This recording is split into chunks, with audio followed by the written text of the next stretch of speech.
Terdapat banyak sekali pelajaran pada kisah perjalanan Isra Mi'raj yang harus kita ketahui. Karena dari kisah tersebut nampak jelas kepada para kaum mukminin kebenaran yang mereka percayai.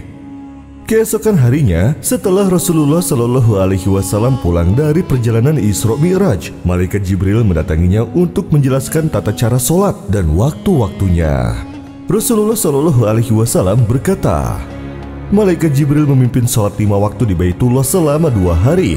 Dia menjadi imam sholat zuhur ketika matahari tergelincir kira-kira seukuran tali sandal. Ia sholat asar denganku ketika panjang bayangan suatu benda semisal dengannya. Ia sholat denganku yakni maghrib ketika orang yang puasa berbuka. Ia sholat isya denganku ketika maghrib terbenam. Ia sholat fajar subuh denganku ketika makanan dan minuman haram bagi orang yang berpuasa. Ketika keesokan harinya, ia sholat zuhur denganku ketika bayangan suatu benda semisal dengannya. Ia sholat asar denganku ketika panjang bayangan suatu benda 2 kali dari benda tersebut. Ia sholat maghrib denganku ketika orang yang puasa berbuka. Ia sholat isya denganku sampai sepertiga malam. Ia sholat fajar denganku lalu pagi menjadi terang. Kemudian ia menoleh kepadaku dan berkata, wahai Muhammad, ini adalah waktu para nabi sebelum engkau, maka waktunya adalah di antara 2 waktu ini. Sayyidina Abu Bakar berkata kepada Rasulullah Shallallahu Alaihi Wasallam, wahai Rasulullah, engkau telah menceritakan kepada kaummu bahwa engkau tadi malam pergi ke Baitul Maqdis. Rasulullah pun menjawab, betul. Abu Bakar berkata, kalau begitu, bolehkah engkau menyebutkan ciri-ciri Baitul Maqdis? Karena aku juga pernah mengunjunginya. Maka Rasulullah pun berkata, maka Allah bukakan tabir sehingga aku bisa melihat Baitul Maqdis. Lalu Nabi menyebutkan ciri-cirinya kepada Sayyidina Abu Bakar. Maka Sayyidina Abu Bakar berkata, sungguh engkau berkata jujur, aku bersaksi bahwa engkau adalah utusan Allah. Kemudian Rasulullah Shallallahu Alaihi Wasallam berkata kepadanya, dan kau juga orang yang jujur wahai Abu Bakar Asy-Syiddiq. Maka sejak itulah ia dijuluki sebagai Asy-Syiddiq.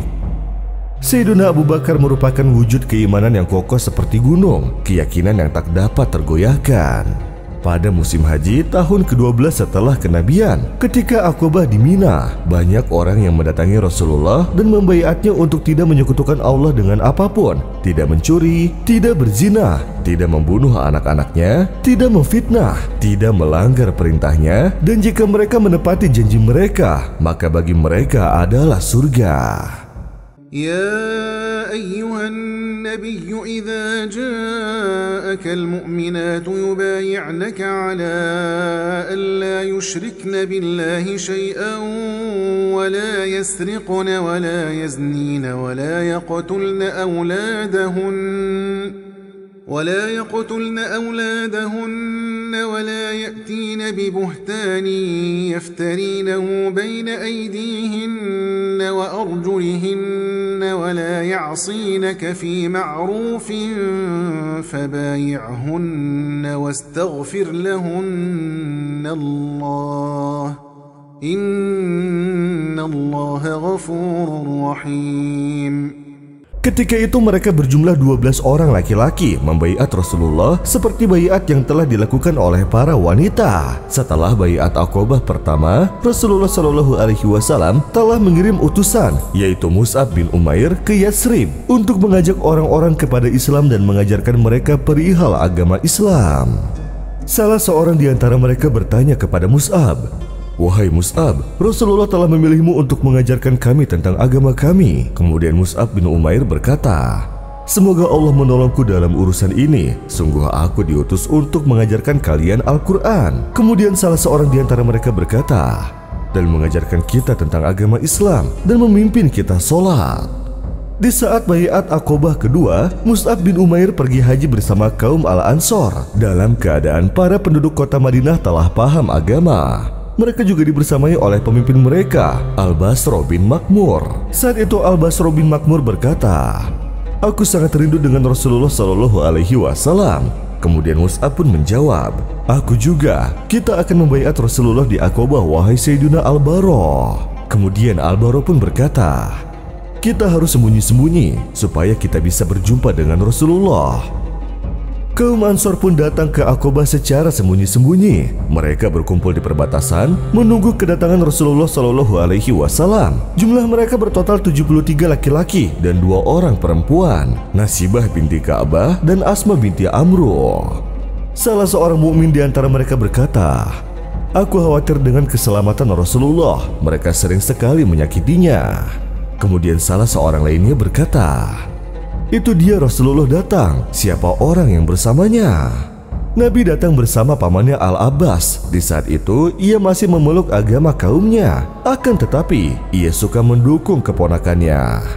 Al-Abbas berkata, "Wahai kaum Al-Ansor, kalian seperti yang aku ketahui telah mengundang datang Muhammad. Ketahuilah bahwa Muhammad itu orang yang paling mulia di tengah-tengah kaumnya. Ia dibela oleh orang-orang yang sepaham dan orang-orang yang tidak sepaham dengan pikirannya demi memelihara nama baik keluarga. Dia berada dalam perlindungan kaumnya." Al-Abbas meminta kaum Al-Ansor untuk berjanji melindungi ponakannya dan agar bekerja sama dengannya dalam melindungi Nabi Muhammad. Kemudian Rasulullah SAW berpidato. Dirinya melantunkan Al-Quran dan mengajak mereka kepada Islam. Lalu beliau berkata, "Aku meminta kalian berbaiat kepadaku agar kalian melindungiku sebagaimana kalian melindungi diri kalian sendiri, istri-istri dan anak-anak kalian." Al-Bara berkata, "Ya, demi zat yang mengutusmu dengan kebenaran yang jelas, kami akan melindungimu dari sesuatu yang kami waspadai. Maka kami berbaiat kepadamu, wahai Rasulullah." من المؤمنين رجال صدقوا ما عاهدوا الله عليه فمنهم من قضى نحبه ومنهم من ينتظر وما بدلوا تبديلا. Kabar baiat itu pun menyebar di kalangan muslimin di Mekah. Bilal bin Rabah berkata, "Atas apa kalian membaiat Rasulullah, wahai Mus'ab?" Kemudian Mus'ab menjawab, "Beliau membaiat kami untuk mendengar dan taat baik pada waktu semangat maupun malas, waktu sulit maupun lapang." Kemudian salah seorang mukmin berkata, "Untuk menyuruh kepada yang makruf dan mencegah dari yang mungkar, menolong dan melindungi Nabi, berbicara di jalan Allah dan tidak takut kepada orang yang mencela." Maka mereka maju satu-satu untuk menyatakan baiat kepada Rasulullah. Kemudian Mus'ab berkata, "Akan tetapi hal yang terduga terjadi, wahai Bilal." Salah seorang kafir mengetahui kabar baiat antara Rasulullah dan penduduk Yastrib, maka ia mendatangi kaumnya dan berkata, "Wahai kaum Quraisy, apakah kalian mendengar kabar tentang Muhammad dan penduduk Yastrib? Mereka telah berkumpul untuk memerangi kalian." Rasulullah SAW pun berkata, "Dia adalah azab setannya Aqabah. Demi Allah, wahai Musa Allah, aku akan mengerahkan seluruh kemampuanku untuk melawanmu." وكذلك جعلنا لكل نبي عدوا شياطين الإنس والجن يوحي بعضهم إلى بعض زخرف القول غرورا ولو شاء ربك ما فعلوه فذرهم وما يفترون. Kemudian Rasulullah memerintahkan para sahabat untuk pulang ke rumahnya. Dan ketika kabar baiat Aqabah 2 sampai ke telinga kaum Quraisy, Abu Sufyan berkata, "Apakah Muhammad sudah berani melawan kita?" Kemudian Abul Hakam berkata, "Dia melakukan perjanjian dan persekutuan dengan para pemuka Yastrib untuk melawan kita." Kemudian Abu Sufyan berkata, "Mereka sudah berani mengangkat senjata mereka di hadapan kita demi Muhammad. Ayo kita datangi mereka."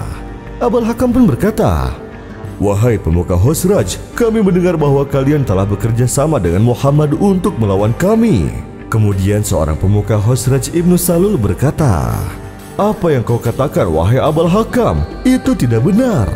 Kemudian Abu Sufyan berkata, "Kalian telah melakukan perjanjian dengannya. Apa kalian telah membaiatnya? Kami tidak ingin terjadi peperangan antara kami dan kalian, wahai Ibnu Salul." Kemudian Ibnu Salul berkata, "Itu tidak benar. Hal itu takkan pernah dilakukan oleh kaumku." Kemudian Abul Hakam pun berkata, "Kami minta maaf, wahai Abdullah bin Salul. Mari kita berbicara."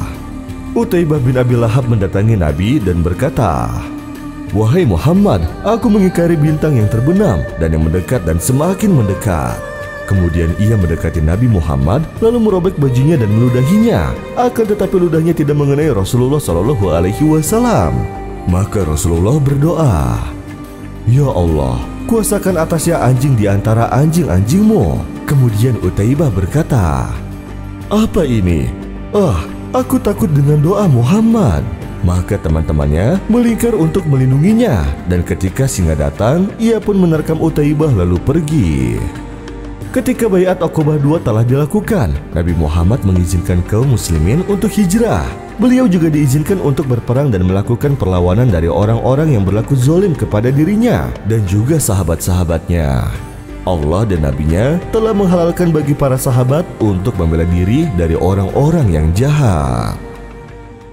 أذن للذين يقاتلون بأنهم ظلموا وإن الله على نصرهم لقدير الذين أخرجوا من ديارهم بغير حق إلا أن يقولوا ربنا الله ولولا دفع الله الناس بعضهم ببعض لهدمت صوامع وبيع وصلوات ومساجد يذكر فيها اسم الله كثيرا ولينصرن الله من